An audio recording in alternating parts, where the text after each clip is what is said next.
Hey everybody, welcome back to another edition of Rapid Recap here at Inside Nebraska. With me as always is Tim Verghese and I'm Zack Carpenter.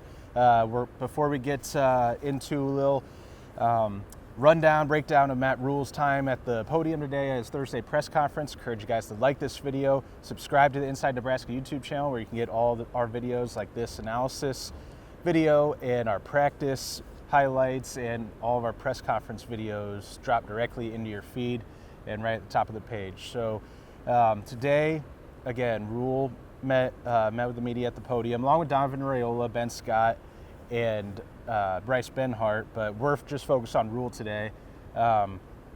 Midway point now of Nebraska's spring season, 8 practices in, 6 practices to go, and then the 15th and final practice is the April 27th spring game. And just first, Tim, right off the bat, no major injury news to report yet. There's Leslie Black has a small fracture in his ankle he needed to screw for. He's a redshirt freshman defensive lineman, but there weren't any long-term concerns with him, and there are no long-term concerns with anybody else so far through 8 practices. Which, after some of the pressers we saw last year with Rhule, where he came out and mentioned, it seemed like every other week there was multiple guys that he was telling us were out for the season with big-time injuries. So sound the alarm. Sound the non-alarm, I guess. It would be no injuries to report quite yet, so I think that's always a good thing to make that point real quickly. But I know we talk about the quarterbacks all the time. I think every single one of the Rapid Recap videos you've been on for so far it has been centered around the quarterbacks. But so that's what it is again today, at least right now. The first thing to just touch on quickly before we move on. Rhule was at the podium talking about the quarterback competition, and he was asked, are you looking for separation in that quarterback room? He said, well, yeah, of course I am. Always looking for separation, though not necessarily looking for a starter during spring season. Looking to develop them, and then the starter will reveal itself. But he said something interesting about the quarterbacks and how they've been doing things that have really impressed him. And one of the things that's been a big standout is at the line of scrimmage. They're changing the offensive line protections at the line pre-snap right before the play goes live. He says he hasn't seen that in the last 11 years, at least as a college football coach. Yeah, I think he mainly was making the comment about Kalen and Raiola, what they're doing as freshman quarterbacks. I think more than anything, it just speaks to where those two are at mentally compared to most freshman quarterbacks. These are the type of compliments we heard about Bryce Young when he was coming out of high school. This is some of the stuff they said about Julian Sayin, the 5-star now at Ohio State, coming out of high school. These are guys that at the high school level are managing, and for 2 different situations here. Danny played at Bellevue West in an RPO system, and in a system that Matt Rhule himself has complimented as preparing these guys for the next level with the RPOs, with some of the systems they're running. So mentally, he's a little further ahead, having grown up in that system. Dylan, on the other hand, played at 3 different high schools, and at every single high school was complimented on how quick he was picking up the playbook. Just mentally, that guy's always been further ahead, and it just says a lot, I think, about where those 2 guys are at, where they're comfortably at, how comfortable they are with the playbook right now. Even when Daniel, last week at the podium, said the complexity of the playbook, something that it's taken a while for him to get adjusted to. Says a lot that he's still able to get in there and flip protections. And again, for some people who don't really know what flip protections mean, it's just essentially just sliding the line left or right depending on what they're seeing at the defense. So one, it also says, again, they're reading Tony White's defense. They're pretty familiar with this defense now. They know what they're seeing up front. And they're also comfortable with the offensive line. They're comfortable enough in the offense to make these type of calls at the line of scrimmage without, a coach overseeing or a coach insight. Yeah, the RPO system is something Danny had talked with me about, and his quarterback coach John Tieglin had told me about. That's where they see, that's where the staff sees Danny fitting in, is that smoother transition than you might see from other true freshman quarterbacks, because Bellevue West runs such an effective RPO system where, hey, Danny was in charge of Mike Huffman. I think it's Mike. Mike Huffman at Bellevue West, longtime head coach, and he trusts Danny to be the one to orchestrate. He trusted him to orchestrate the offense, to change the offensive line protections, call hot routes. He knew his answers essentially, when he was at the line, And so that's, I think, maybe why you see a bit faster transition for Danny at the college level, like you mentioned. And we saw a little bit, or I saw a little bit on Tuesday during that 2-minute drill of I didn't see Danny changing the protections. Doesn't mean he didn't. I just didn't notice it. But I did see Dylan doing it a couple times. One time he missed a free blitzer coming off the edge, free rusher that led to his throw out of bounds on an incompletion on a Jaden Doss wheel route. Anyway, but for the most part, he did 2 or 3 times. He was changing at the line, and just my little nugget, if you will, from Dylan is when he was at Burleson, his sophomore year, made a transition to Chandler High School in Arizona, and one of the things that was noted at Chandler was they had Dylan bring his 10 favorite plays from, or at least concepts from his time at Burleson to sort of get a feel for him, maybe what we can implement in the playbook. And something that stood out to them was how he remembered not just every route, not every non-offensive line aspect of the play, but the thing that stood out was the offensive line, how he knew every O-lineman's assignment on every play, like he could recall it from memory, and he was able to flip those protections. So that's something we're going to see no matter who the starting quarterback is. Again, my stance on it. I think everyone's well aware. I think that I'm very much in the camp that Dylan Raiola is going to win the starting job despite a 5-minute practice session where everyone now flips the F out about a 2-minute drill with that lasted actually like 15 plays total between the two. But the offensive line discussion as it pertains to the quarterbacks leads perfectly into our main another meat of our discussion here is the offensive line. It's something we haven't talked about that much, and I kind of think that's a good thing if we're not talking about the offensive line that much in spring ball, because for the past 2 years that's been like all anyone wants to talk about for good reason. What did you take away today from the O-line talk? Yeah, I think it seems like they've got some good depth there, some guys developing, even guys that were seemingly off our radar, or seemingly developmental guys. Tyler Kanak, Jason from North Dakota. I don't know how to say his last name. It's McShake. His nickname is McShake Shack, but I think I was telling you guys the other day that when I type things, even if like a name, in my head I spell out, or I sound out every single letter to make it easier to spell. So in my head, I keep calling him Jason Macy J. Zack, even though I know it's McShake. Anyway, Tyler Kanak, Jason M. McShake Shack. Yes, Jason McShake Shack, and Roquan Buckley. Those three kind of got some praise as kind of what the work they've been doing. And Henry Lutovsky as well. Before, yeah. And Henry's kind of working inside and out. Working with the ones pretty much at guard, and then they were saying with the twos he's working at tackle. So that's going to be a guy in the fall we're going to see kind of rotating, kind of probably all over the line. Tyler's a guy that can factor in, and Roquan and Jason both flip from defense to offense. Both that transition seems to be going well enough that they're up in that 2 deep, at least with the interior group. So they have some bodies in the mix. They've got some veterans obviously with Ben and some of the guys up front, but some depth, which is something they haven't had, I feel like, in a while. Yeah, that's one of the things that Rhule mentioned. He loves his depth, and there's a lot of competition. Like, young guys are challenging. They're challenging the veterans. Maybe they don't wind up earning one of those starting spots or a spot on the 2 deep, but they're challenging the veterans. I think Rhule had said like the older guys either didn't really. He's like, I don't know if they saw that coming, or I don't know if they're aware of how much of a challenge it was going to be. I think it was something along those lines. I'm forgetting the exact quote. But with Kanak, we saw him playing at guard. He was left guard for Kalen's series, right guard for Raiola's series, and he came in here as a summer transfer addition, or very late spring transfer addition from Utah as a tackle. And talking with Steve Marek, our main football writer at Inside Nebraska, he was like, "Oh, I see Kanak at guard. I'd never seen him there before." He came here as a tackle, but you sort of see those interchangeable pieces on this O-line. That's sort of like a philosophy of mainstay with Donnie, Raiola, and Rhule. You put your best 5 out there regardless of the position. I mean, we saw Joey Mancino as the number 2 center in those drills. I think he would have been number 3 center. And Justin Evans. Yep, and Lutovsky at guard, and then getting reps at tackle.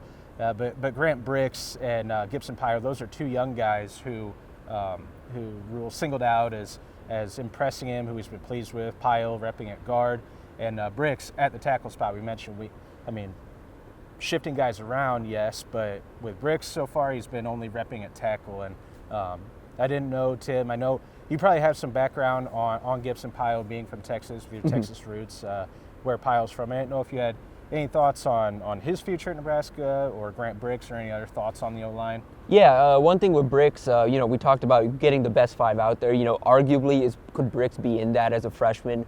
Probably, but for the best thing for his career is he, I think, understands, develop a little bit, learn the playbook, adjust from the jump in competition from where he was playing in Iowa to where he's playing now. So adjust to the competition, add some weight, learn the playbook, and next year, he's pretty much in line to take one of those tackle spots, with both of those tackles, seemingly leaving the program after this year, or at least one of them for sure leaving. So they're working him at tackle, just developing him there, and he's going to stick there. And that's the best thing for him at this point in his career. Is just to sit and develop, and there's no doubt, they said it today, but they think he's going to be really good. Even in that press conference, I tweeted out just that Rhule had complimented those two, and I got texts from multiple people across the country that have seen Bricks, that have covered Bricks, or have seen Bricks, and they're like, man, that kid's going to be really, really good. So, multiple people just have high hopes for this kid.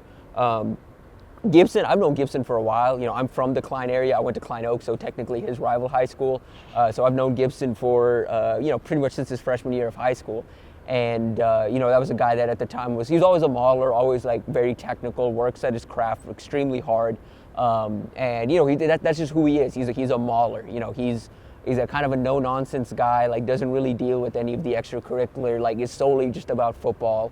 And that's all you're really going to get from him, is just like a good football player. So who knows how much he contributes. I expect him to kind of be a factor in that interior rotation. I see him more as like an interior guy. I imagine down the line. Yeah. Solely working, kind of at guard, but and then down the line. But where he works at this year and how much playing time he gets this year is kind of up in the air right now. Yeah, I mean, first off, did not know that about your history with Gibson Pyle. I just knew Texas, in my dumb caveman brain. I'm like, oh, must be a connection there. I did not know that about the Klein. So you definitely had some good perspective there. I mean, Pyle and Bricks, though, just like any freshman offensive lineman, or like the vast majority of freshman offensive linemen in college, probably going to be tougher to transition and actually have an impact role in your first year.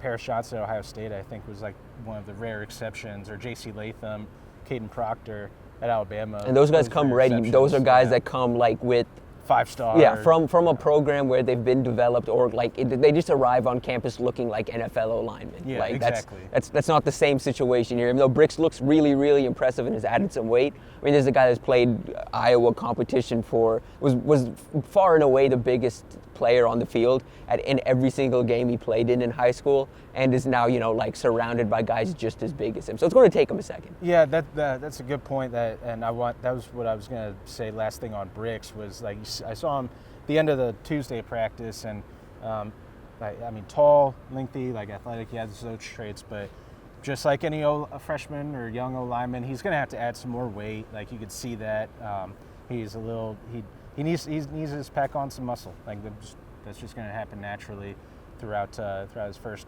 couple years here. So I don't think there's any any type of concern about that as far as Bricks. I think just like Rhule said, he said Grant Bricks is going to be a tackle. He can play tackle at this level. He has a bright future. So anytime you get the 3 brights, and it's real. But last thing to say, and we'll get out of here, touching on defense, and one of these days we're going to talk a little bit more probably about the linebackers, the defensive line. But I feel like the D-line discussions, like, we know that they're going to be like, that they have the potential to be awesome. We know what they have from last year.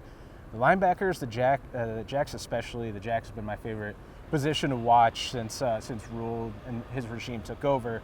But MJ Sherman's someone that Rhule says has been playing really well in practice, really, really well. Willis McGahee, the fourth, the true freshman, has been playing really well. But Chief Borders was the main takeaway from that group that Rhule touched on.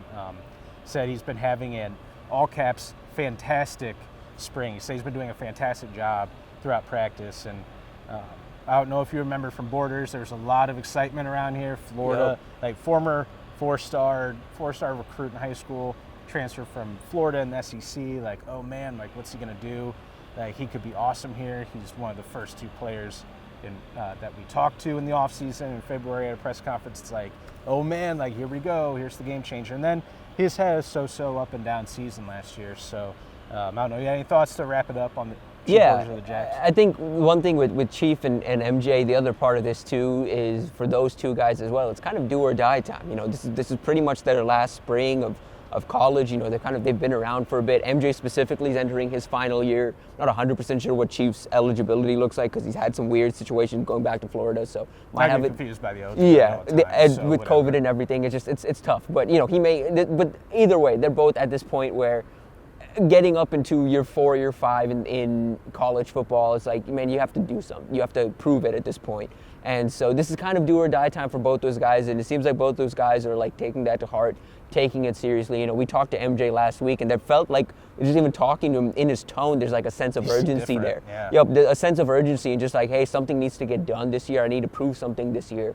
If you could date back, you know, look at Sherman back in high school. You know, that was a borderline 5-star prospect. You know, at one point he was a 5-star. I think he ended up finishing in the top 50, but borderline 5-star guy. Like there's that level of talent in there at some point. And it's just, you know, it's got to click for him and for Chief as well. But you know, good to see both of those guys get mentioned. Just the fact that they're both having spring camps, and Chief, you know, off the field, by all accounts, has been just like an excellent addition to the team, like a big culture guy, big vibes guy. So you know, MJ called him last year. He's like, Chief is my sunshine. He makes my days better. Like that was a fun press conference moment. So you know, like regardless of what happens on the field, off the field, that guy's, you know, like well loved by the team. And so if that can parlay itself into success on the field, all the better for this team. Yeah, MJ was I think in the high 30s. He was the top 32 or 5-stars at Rivals, and he was like right on the edge. I think he was literally 33. Yeah, exactly. Maybe even 33. Yeah. Yeah, there's a lot of hype around him. You see him. I mean,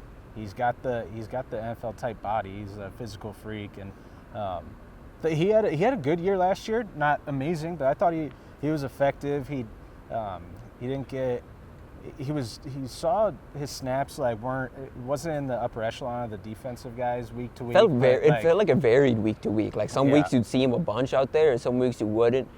He's just one that like fits kind of weird in the scheme of the linebackers right now with the 3-3-5. You know, at Jack they've got like some lengthier guys like Jamari and Prince Will, and then you've got him who's a little shorter, stout. You know, like Chief kind of fits in. Chief's a little lengthier than he is, and so Chief's like 6'4" or something. Yeah, so Sherman's like 6'3" or 6'4". Yeah, and so with MJ though, the thing is just like, you know, that guy's like he's thick and he's filled out very well, but like doesn't have the length that like a Prince Will does or a Jamari does. So how does he fit in? You know, kind of like getting around, you know, tackles. You know, how does he fit in kind of in the scheme at this point, pass rushing and all of that. So something to keep an eye on in spring, just how much these guys play and kind of how they factor in. Yeah, it's a good point too to mention, because I say 6'4". I mean, Chief and MJ are both in that 6'3", 6'4" range, but thicker, and Prince Will and Jamari are the 6'3", 6'4", but slender, more lengthier, more athletic, I think, in space to be that hybrid guy. But maybe we see the Jack role, just flying off the top of my head, maybe we see the Jack role become, like you have different types of Jacks, where one's more of the down lineman, like who's more used as a pass rusher, and then the others are the guys in space and more of a hybrid guy. I don't know, just throwing out a random thought as we wrap up here on Rapid Recap on the Inside Nebraska YouTube channel. We'll be back out here Tuesday. I think Tuesday's the next press conference media availability. I think we might have an open window of practice that day, third and final of the spring. The team is practicing Saturday. There's a big scrimmage on Saturday, first one of the spring. You got 3 scrimmages, 3 Saturdays in a row. This Saturday, the following on April 23rd or April 20th, and then April 27th spring game. Yep. Haven't had a scrimmage yet, but first one's on Saturday, and no press conference afterward with Rhule, no media availability. So we'll be back out here again on Tuesday. So again, encourage you guys to like this video, subscribe to the Inside Nebraska YouTube channel, and get the press conference videos, the practice highlights, and these analysis videos dropped directly in your feed. I encourage you guys to go to InsideNebraska.com Tim's going to have a great recruiting update tonight. I don't even know if that's true. I just assume you're going to have a recruiting update soon. Yeah, recruiting update soon. Like good bit of stuff coming out this weekend. They've got a pretty big group of visitors on campus this weekend. A lot of edge rushers, 2 tight ends on campus today. So, a lot of developments happening this weekend. We're really ramping it up. This back end of spring between the transfer portal and recruiting is about to get really, really busy. So definitely stay tuned inside Nebraska for all that. Yeah, after a couple slow months, starting to pick back up. Really, we're in the thick of it now with scrimmages coming up, big weekends ahead as they try to get these guys on campus to see the physicality and see what practices are like. So, again, for Tim Verghese, I'm Zack Carpenter. We'll catch you guys again next time.